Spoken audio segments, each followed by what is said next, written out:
dal leen jàmm ci Touba Mbella TV ak Touba Mbella TV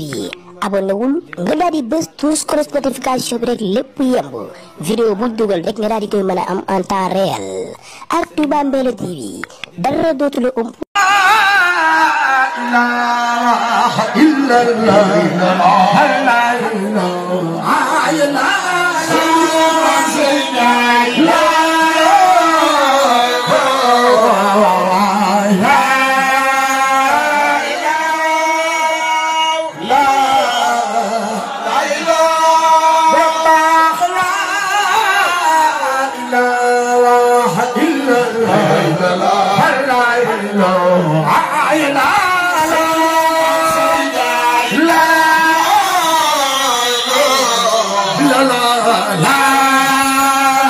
Sëriñ Xaadim ngay jàng kër mag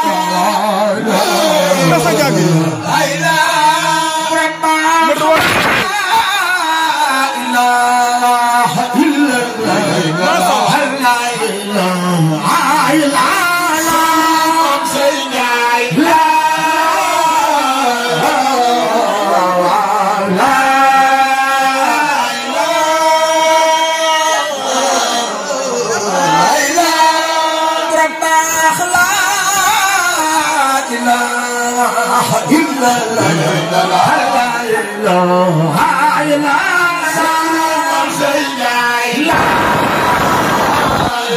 may naa ko mboolem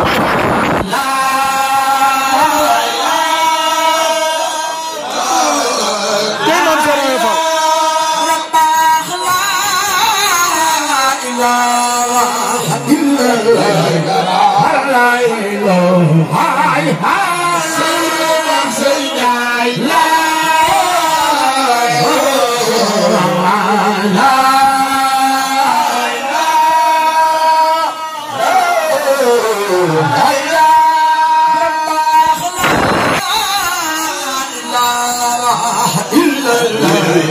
may naa ko mboolem Baay Faal yëpp